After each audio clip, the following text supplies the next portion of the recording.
Ada tingkatan-tingkatan mujtahid. Yang tertinggi adalah mujtahid mustaqil.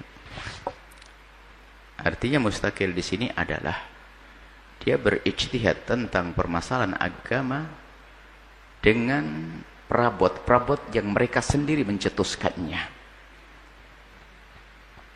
Alat dalam hal ini seperti usul fikih dan lainnya. Maka dikatakan mustaqil. Karena itu adalah dengan perabot saya.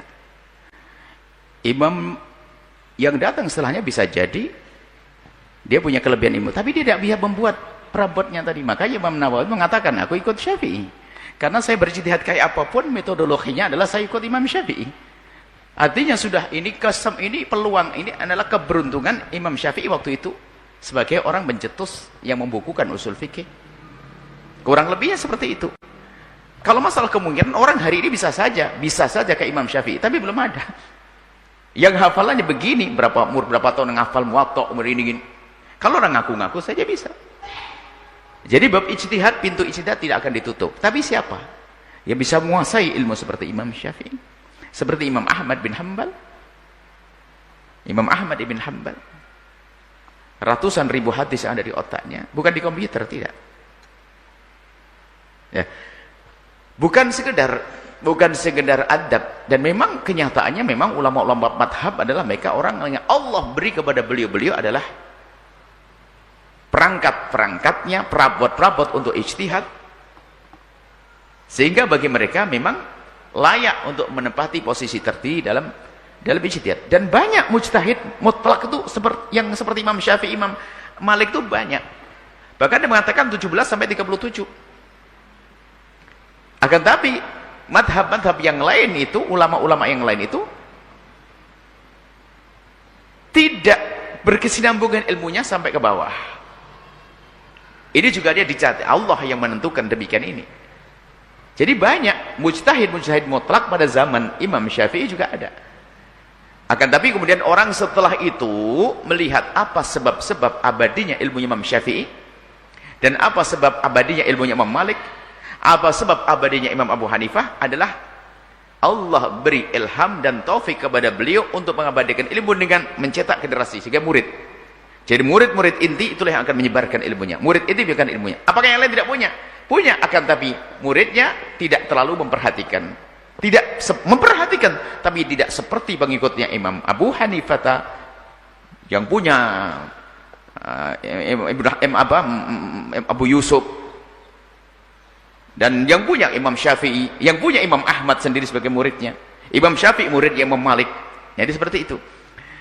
Jadi kalau ada yang bertanya, apakah mungkin ada orang mujtahid mutlak hari ini? Ya mungkin, cuman pengen siapa dia itu? Siapa yang gitu? Apakah ada orang yang hadisnya kayak Imam Bukhari? Ya mungkin aja, tapi siapa? Imam Bukhari mencari satu hadis saja bagaimana untuk mentaskhih? Itu yang dibukukan itu hanya berapa ribu hadis. Selebihnya adalah ada di otaknya juga. Dan mungkin gini loh ya.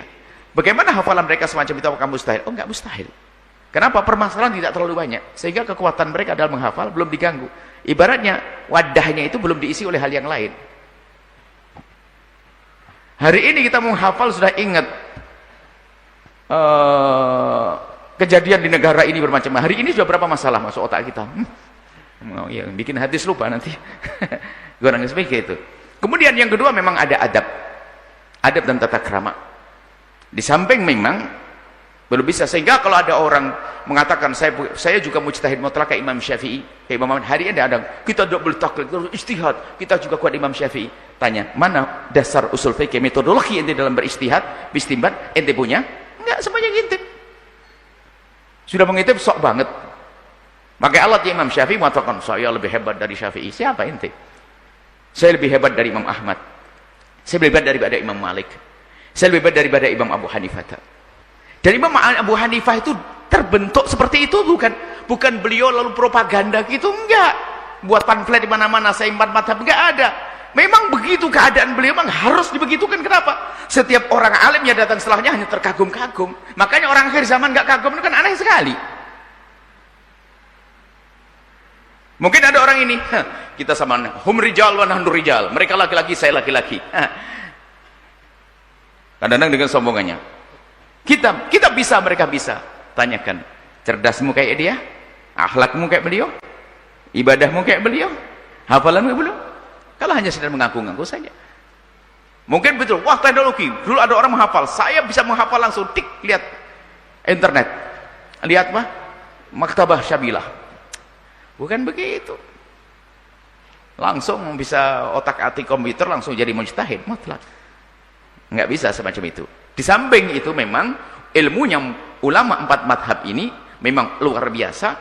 Allah beri taufik kepada beliau untuk memahami metodologi mencetuskan hukum yang tidak diberikan kepada ulama-ulama yang lain. Sebelumnya sudah ada, cuma belum terumuskan secara detail dan rapi, dibukukanlah bahasa sederhananya, dimulai oleh Imam Syafi'i, dan Imam Abu Hanifah juga sudah ada, cuma setelah itu pembukuannya adalah telat, tapi ini ada metodologinya untuk memahami ilmu. Sehingga secara ilmu belum bisa, belum ada yang menyamai. Sampai yang katanya di abad ke-7 apa ke-8 mengaku mujtahid, ternyata alat ijtihadnya pinjam Imam Ahmad,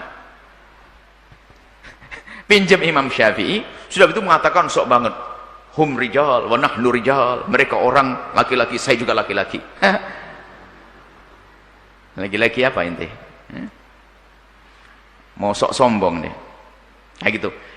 Kemudian yang kedua adalah adab juga ada. Akan tapi adab ada. Tapi yang pertama adalah lebih unggul, belum bisa menyamai, belum bisa mengungguli. Misalnya ada orang mujtahid hari ini berkata tentang urusan istinbat hukum, dia tidak mungkin tidak kecuali dia mengambil rumusan metodologi yang dicetuskan oleh ulama-ulama 4 madhab. Kesimpulannya adalah ulama 4 madhab itu sudah dipilih oleh Allah untuk menjadi seperti itu, sehingga yang datang setelahnya bukan tidak mungkin. Kalau bicara mungkin, Allah Maha Kuasa untuk menghadirkan orang hari ini seperti Imam Syafi'i. Cuman apalagi yang mau dibahas? Sudah diberesi oleh Imam Syafi'i tentang metodologinya. Tinggal menggunakan pisaunya Imam Syafi'i untuk membedal permasalahan. Gitu saja. Mau menjelaskan, saya mau gini. Itu hidup di zaman Imam Syafi'i, baru dia Imam Syafi'i. Am khas sudah dibahas oleh Imam Syafi'i. Mutlak muqayyad sudah dibahas oleh Imam Syafi'i. Mau membahas apa ente? Mau sok banget. Wah, saya bisa. Halah, bisa ngapain ente? Orang sombong di akhir zaman. Mau bahas apa hari ini? Sudah dihabiskan oleh mereka. Coba bahasan usul fikih. Mau bahas, mau mencetuskan itu, saya punya usul fikih model baru, gak diterima. Jangankan oleh kelas dunia kayak Imam Syafi'i, di kampus saya saja gak diterima mungkin kalau dia sekolah di kampus. Subhanallah, di samping itu adab mereka, di samping pengakuan terhadap kebesaran mereka, para imam 4 madhab ini, ternyata adab mereka juga sangat tinggi. Sehingga selalu menisbatkan, memang dalam dunia ijtihad, sehingga nanti ada Imam Nawawi berbeda dengan Imam Rafi'i sebelumnya, dan terusnya berbeda. Itu wajar perbedaan, tapi dasar berpikirnya sama.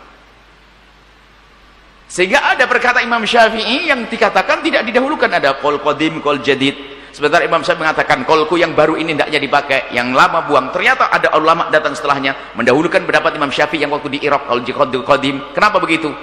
Berdasarkan cara yang diajar Imam Syafi'i kepada ulama ini, lalu memahami ternyata qol qadim Imam Syafi'i harus digunakan. Ini kan sebetulnya kembali lagi pada cara Imam Syafi'i, biarpun secara hasilnya keluar dari pendapat Imam Syafi'i, tapi kenyataannya cara berpikirnya adalah cara yang dihadirkan Imam Syafi'i. Makanya biarpun hebat tetap mengatakan, Ibnu Hajar al-Asqalani Amirul Hadis sebagai bicara hadisnya, aku Syafi'i. Al-Haytami Syafi'i, Ibn Mawabi Syafi'i. Dan begitu saja. Ibnu Qudamah yang hebat seperti itu mengatakan Hambali. Itu orang-orang besar begitu saja masih punya kesadaran. Hari ini orang baru menghafal 16 hadis orang mujtahid, taklid haram, neraka, taklid Allah, innalillah.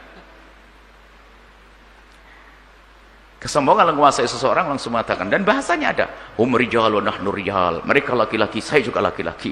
Iya, itu laki-laki punya anak saja. Wallahu a'lam bissawab. Semoga Allah memberikan adab dan tata krama kepada kita. Setelah